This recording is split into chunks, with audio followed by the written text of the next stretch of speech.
June 18th, 2020. It had been a long day, and before calling it a night, I decided to watch a movie on DVD. It's been so long ago that I don't recall the movie's title, but I remember what happened next. I went to turn on the DVD player, but it wouldn't work, it just kept rebooting. After a few minutes of frustration, I gave up and opted to watch something on Netflix instead. A few weeks later, I tossed that DVD player out, thinking it was just a case of wear and tear. Little did I know that thousands of people across the United States were facing the exact same issue, and it would take months before I realized what had really happened, and when I did, it was more than a little unsettling. Today, DVDs and Blu-rays are nowhere near as popular as they once were. The shift to digital media is undeniable, with major retailers like Best Buy already phasing out physical media. The end of an era. Best Buy will no longer sell hard copies of movies in its stores by early next year.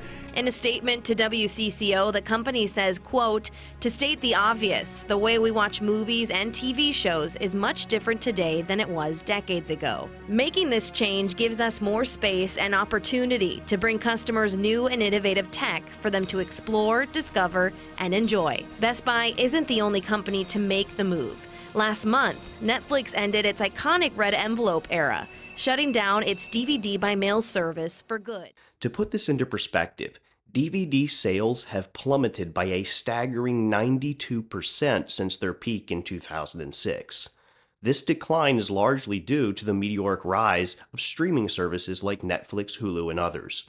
During the early 2010s, smart TVs were still a rarity. If you wanted to stream content, you had to invest in a Roku device, a Fire Stick, or even use a game console. Sensing an opportunity, companies like Samsung and Sony began manufacturing DVD and Blu-ray players that could connect to the internet, allowing users to stream Netflix and watch DVDs on a single device.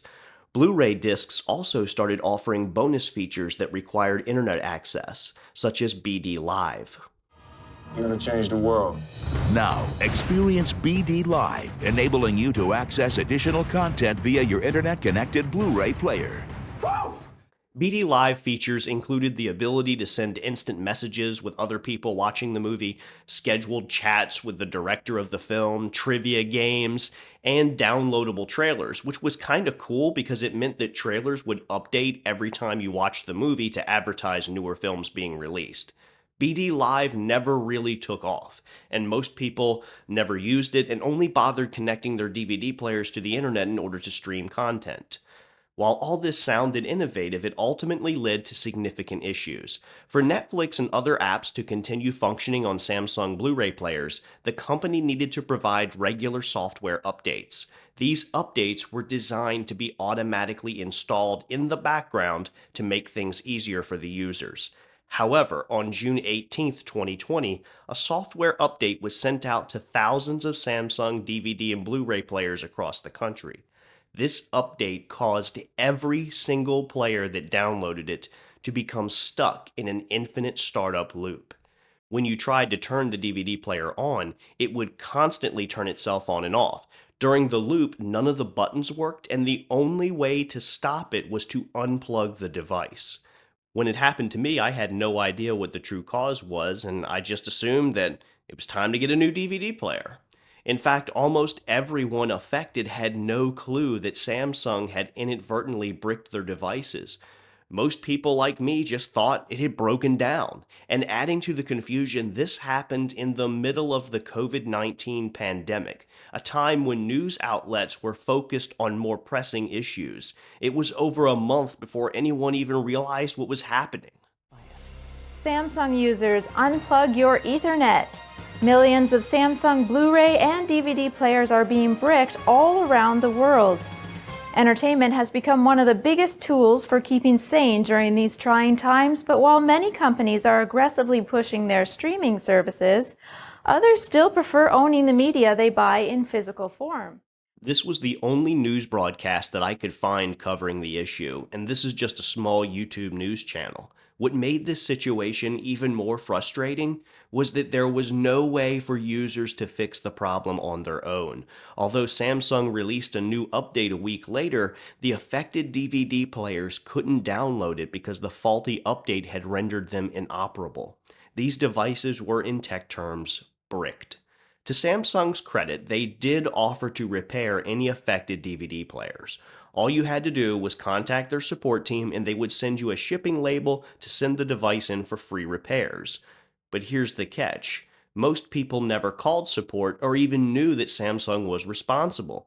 Unless you followed Samsung support on Twitter or were active in the tech forums on Reddit, you would have no idea what the problem really was, and as a result, very few people actually sent their DVD players in for repair. And some people that did send their devices in for repairs complained that Samsung didn't actually fix it for free, and instead simply offered them a $14 coupon for their inconvenience. But let's remember that Samsung doesn't just make DVD players and TVs. They are one of the largest manufacturers of refrigerators, and a few years ago they decided to introduce smart refrigerators. You can see all of this stuff is going to be customizable, so you can kind of arrange it the way you want to, and you have your weather widget here to kind of give you all your information for that. And then you also have a Spotify app on here, so it has its own widget, and I can hit play. Okay, because of copyright, I'm gonna stop that. But you can see that this refrigerator does have built-in speakers, and they actually sound pretty decent, especially just for a refrigerator. I wasn't expecting anything groundbreaking, but... Yes, you can make calls, check the weather, and your security cameras right on the front door of your refrigerator.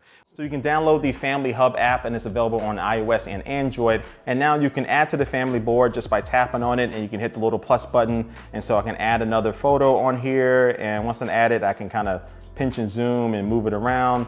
And then once I hit save, it will go ahead and sync over to the refrigerator in just a matter of seconds. When I was younger, my parents used to hang my report card on the refrigerator with a magnet. Now they have to download an app on their phone, create an account, sync their phone to the refrigerator, take the picture of the report card, and then upload it to the refrigerator.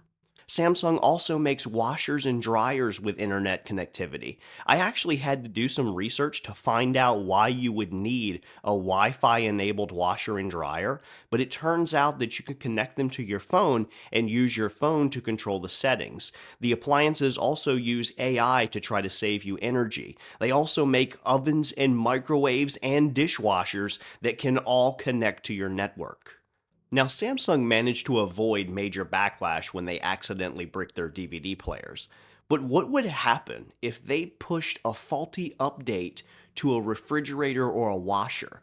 There's a huge difference between a $40 device and a $1,500 appliance, and it's not exactly easy to box up a refrigerator and drop it off at a UPS store. Plus, we have no idea if Samsung would even fix it. They may just offer you a $14 coupon. The reality is that this could happen. The world has changed drastically over the last decade. It used to be that the only device in my home that ever got regular updates was my phone. Now, even the dashboard in my car receives updates. Mistakes happen every day. Bad patches are pushed out all the time. We just don't hear about them because the issues are usually minor. But what happened with these DVD players shouldn't have happened. We assume that companies rigorously test updates before releasing them, but it seems this isn't always the case. Good morning. Good to see you. You are coming on the air right now with breaking news. A massive global technical outage tied to CrowdStrike, which is a major cybersecurity provider, has knocked critical computer infrastructure offline all across the country and, in fact, all around the world. It's an issue with a software update. It's impacting lots and lots of Microsoft computer systems worldwide.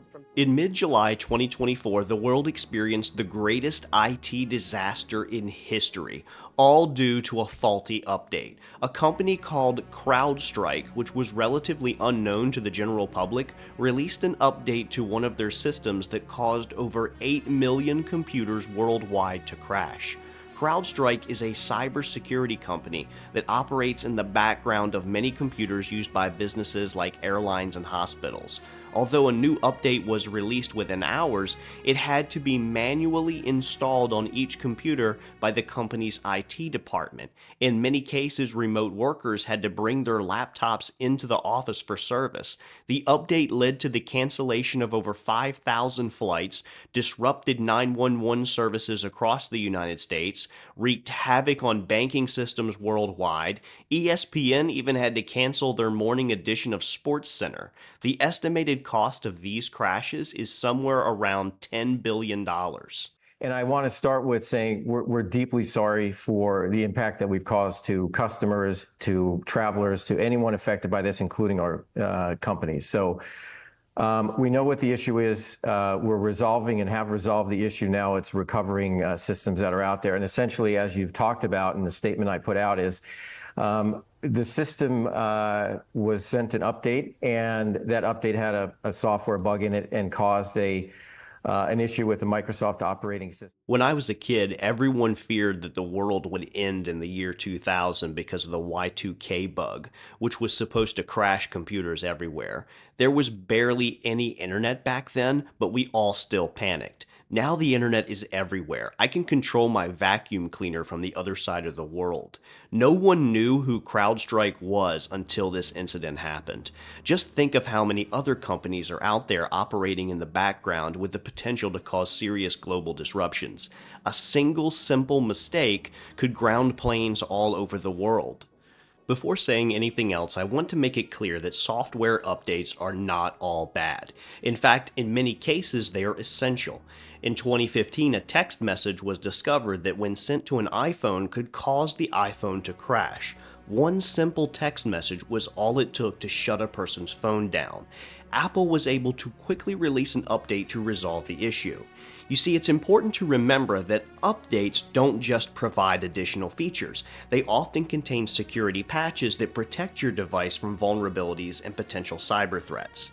As technology evolves, so do the tactics of hackers and malicious actors. Without these updates, your device remains exposed to these ever-evolving threats, making it easier for cyber criminals to exploit weaknesses in outdated software. It is important that updates be downloaded, but it is just as important that companies properly test these updates. When companies continuously release bad patches, it erodes the trust they have with the consumers.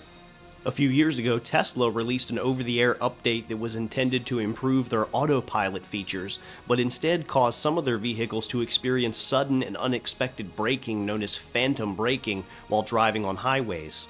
Adobe Creative Cloud is a program used by graphic designers. In 2013, a software update caused the first file in alphabetical order to be deleted from a person's computer.